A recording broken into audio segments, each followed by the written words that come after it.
Hello, it's a review for Warhammer 40,000 Darktide, and since the first showing of this game has not been a really smooth sailing, although the announcement of a new cooperative action was pleasant, those who know had concerns. Fat Shark at the same time was already a failed DLC for Vermintide 2, Binds of Magic, and after the presentation of the game were not best events. Let's start with the plot. At first everything looks promising, a full-fledged character editor that really affects something, in the case of the Darktide dialogues, which are many in the game.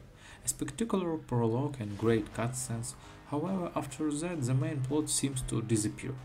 All we see next are the scenes with the captain says to the character, "I don't trust you enough, go do the task, kill the cowards, and maybe I will respect you." At some point, of course, the plot sets an intrigue with a rat on a ship, but this branch ends without really starting, and this is the cheapest possible way. The only interesting moment can be heard in the dialogues in the middle of the missions between the characters. Despite all the variety of gameplay among the classes, this still seems not enough after Vermintide 2. Yes, there are deeper in terms of gameplay, but it is not enough. As a result, the gameplay itself seemed to be more interesting than Vermintide due to all the innovations and evolution is possible here. You will have time to study the hero, because it will take at some 3,000 hours to reach the maximum, 30th level with one class, and others will not come much faster at the same time. Every 1 or 2 ranks you get something new, another passive talent, a new gun or an additional slot for accessory.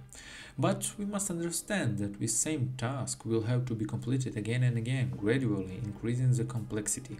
The director of course tries to diversity them, but try the tense you already begin to guess where the danger will come from. They try to give you a variety to the passage of special conditions, a decrease in the level of visibility and the location, more numerous and intense horde of enemies, and so on. So far, such modifiers are frankly few. Collection of books also migrated from Vermintide, but for some reason you choose in advance whether the cursed or sacred scriptures will be scattered on the map or not. They could hide them on every mission, and the group itself would decide whether to pick them up or not. These grimoires and the previous objects reduce the maximum health of party members. But now it makes less sense to take risk. Now equipment no longer drops out randomly at the end of the mission, but it's bought in the store as a base for in the game currency. The bonus to money and experience for corrupted worms is not significant enough to reach the success of entire operation. The search for resources for upgrading equipment is much more useful if you like a particular gun. Then you can improve it and increase its quality up to legendary. It before getting an orange thing was a really holiday in my life. Now it's just no matter of perseverance in the extraction of materials. It's important to understand that the strength of the class. On the one hand, there are almost no restriction on equipment, each specialty has only a couple of unique types of weapons. On the other hand, special kills and passive bonuses make the character useful in different situations.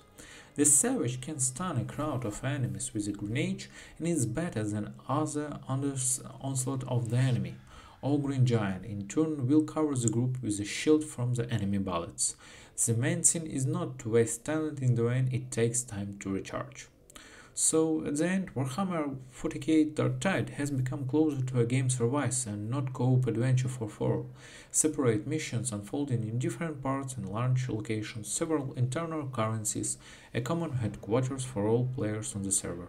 The structure of the project looks a lot like Destiny, but this does not in the least prevent you from enjoying fierce battles for the glory of the Emperor. And in the coming years there will certainly be a mountain of new content, as was the case with both Vermintide. Thanks for watching guys, happy new year and goodbye!